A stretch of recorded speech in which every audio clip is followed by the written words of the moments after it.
नमस्कार, ABP news देख रहे हैं आप और मैं हूं आपके साथ शीरीन। योगी ट्रैकर में आपका स्वागत है। यूपी के मुख्यमंत्री योगी आदित्यनाथ के राज में हर वक्त माहौल में एक करंट सा रहता है। मेरा इशारा आप समझ गए होंगे। आज मैं ज्ञानवापी मस्जिद विवाद की बात कर रही हूं। काशी में मंदिर और मस्जिद की राजनीति से क्या वहां आने वाले श्रद्धालुओं की संख्या में कोई फर्क पड़ेगा? क्या यूपी को 1 ट्रिलियन की इकोनॉमी बनाने में ये मदद करेगा? ये सवाल ऐसे हैं जिनका सीधा जवाब देना मुश्किल है। आज के इस शो में हम यूपी में धर्मशास्त्र से अर्थशास्त्र के इसी जोड़ को समझने की कोशिश करेंगे।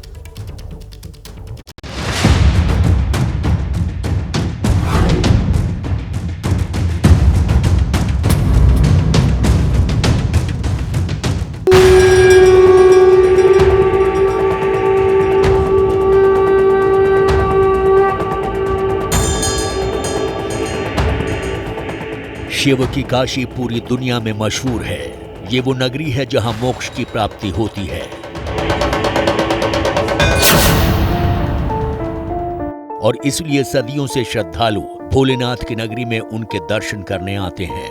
पार्वती पते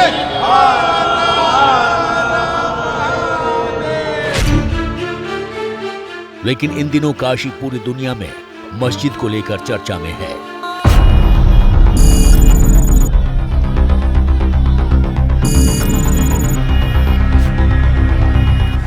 ज्ञानवापी मस्जिद की विवाद को लेकर पूरी दुनिया की नजरें वाराणसी पर टिकी हैं। कोर्ट के आदेश के बाद ज्ञानवापी मस्जिद परिसर में सर्वे चल रहा है, इसलिए पुलिस और पैरामिलिट्री फोर्स के अलावा गलियों, रास्तों और मस्जिद के एंट्री पॉइंट के पास हर तरफ बैरिकेडिंग की गई है और यही वजह है कि यहां आने वाले श्रद्धालुओं को थोड़ी परेशानियों का सामना भी करना पड़ रहा है।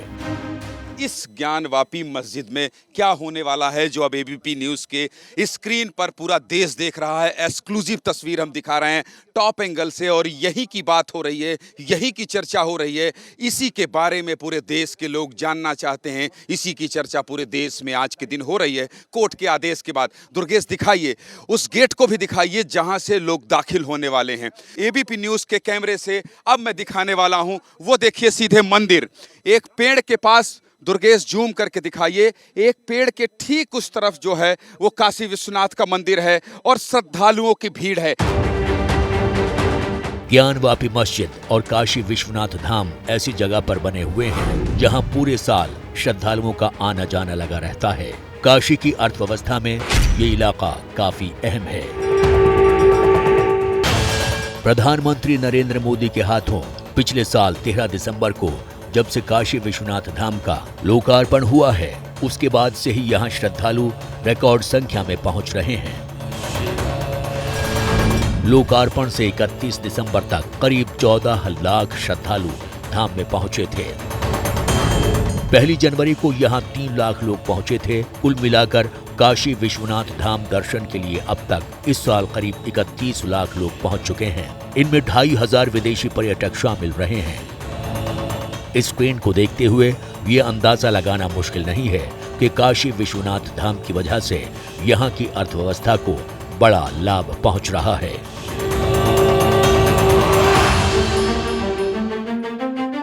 लाखों की संख्या में आने वाले श्रद्धालु यहाँ के होटल, बाजार, टैक्सी, रिक्शा का इस्तेमाल करते हैं। यहाँ पर लाखों लोगों को इससे रोजगार मिलता है। सवाल है कि जब सब ठीक चल रहा है तो क्या विवादों से इस पर कोई असर तो नहीं पड़ेगा? आपको ध्यान होगा कि यूपी चुनावों में एक नारा बेहद इस्तेमाल होता था। वो नारा था, अयोध्या तो झांकी है, मथुरा काशी बाकी है। इस नारे में काशी का इस्तेमाल ज्ञान व्यापी मस्जिद की वजह से होता था। ऐसा लगता था कि सिर्फ ये एक चुनावी स्टंट है और चुनाव के बाद शायद इसे भुला दिया जाएगा, लेकिन ऐसा नहीं हुआ। यूपी की धार्मिक स्थलों की अर्थव्यवस्था पर बात करने से पहले एक बार इस विवाद को समझना जरूरी है। ज्ञानवापी मस्जिद के सर्वे को लेकर जो विवाद छिड़ा है और पक्ष विपक्ष की ओर से जो दावे किए जा रहे हैं, उसमें भ्रम ज्यादा और सच्चाई कम है। इसलिए अब हम आपको जो बताने जा रहे हैं उसे बहुत ध्यान से देखिए और समझिए, ताकि भ्रम दूर हो, जो इस मुद्दे पर फैले तनाव को भी कम करेगा। इस तस्वीर को देखिए। तस्वीर में दिख रही मूर्तियां ही मां श्रृंगार गौरी की वो मूर्तियां हैं जो इस विवाद से जुड़ी हैं। ये मूर्तियां सिर्फ एक दीवार पर रखी हुई हैं। इस दीवार के दूसरी ओर ज्ञानवापी मस्जिद परिसर है। असली विवाद किस बात का है ये हम आपको समझाएं, लेकिन इस तस्वीर को और बेहतर ढंग से दिखाते हैं, जिसमें पूरा काशी विश्वनाथ परिसर और ज्ञानवापी मस्जिद परिसर दिखेगा। ये है पूरा काशी विश्वनाथ मंदिर परिसर। इस पूरे इलाके में ये मंदिर परिसर है। इसके ठीक बगल में ये है ज्ञानवापी मस्जिद। ज्ञानवापी मस्जिद और मंदिर परिसर के बीच की जो दीवार है वहीं मौजूद है मां श्रृंगार देवी का मंदिर। अब तक आप काशी विश्वनाथ मंदिर, ज्ञानवापी मस्जिद और इन दोनों परिसरों के बीच मौजूद मां श्रृंगार गौरी के मंदिर की लोकेशन समझ चुके हैं। अब हम आपको बताते हैं कि विवाद की जड़ क्या है। श्रृंगार गौरी मंदिर आज की तारीख में सिर्फ दीवार पर है। इस मंदिर परिसर का ज्यादातर हिस्सा मस्जिद परिसर में आता है। पहले श्रृंगार गौरी की परिक्रमा होती थी। परिक्रमा के दौरान श्रद्धालु मस्जिद परिसर में दाखिल होते थे। बाद में सुरक्षा का हवाला देकर परिक्रमा बंद कर दी गई। सुरक्षा के कारण ही रोज होने वाली पूजा भी बंद की गई। इसके बाद पूजा साल में एक बार होने की व्यवस्था हुई। हालांकि काशी विश्वनाथ कॉरिडोर बनने के बाद श्रृंगार गौरी की पूजा अब फिर से रोज होने लगी है, लेकिन परिक्रमा अब भी नहीं होती है। बस यही है विवाद की जड़। 5 महिलाएं श्रृंगार गौरी की पूजा अर्चना पूरे विधि विधान से करने की मांग को लेकर अदालत पहुंची। फिलहाल इस विवाद को अलग रखते हैं, लेकिन इस बात में कोई शक नहीं कि धार्मिक स्थल भारत में अर्थव्यवस्था का बड़ा केंद्र होते हैं। यहाँ लाखों की संख्या में लोग आते हैं, जिसकी वजह से करोड़ों का कारोबार होता है। तमाम लोगों को रोजगार मिलता है, उनकी आमदनी और कमाई बढ़ती है। यूपी के धार्मिक स्थलों को विकसित करने के पीछे सबसे बड़ी वजह भी यही है।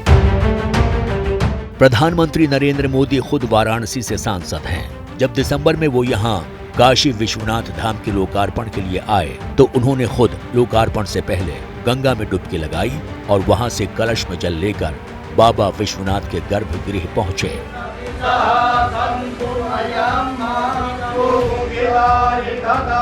बाबा विश्वनाथ का विधिवत पूजन अर्चन करने के बाद धाम को बनाने वाले मजदूरों के बीच पहुंचे और उन पर अपने हाथों से फूलों की वर्षा कर सेल्फी भी ली।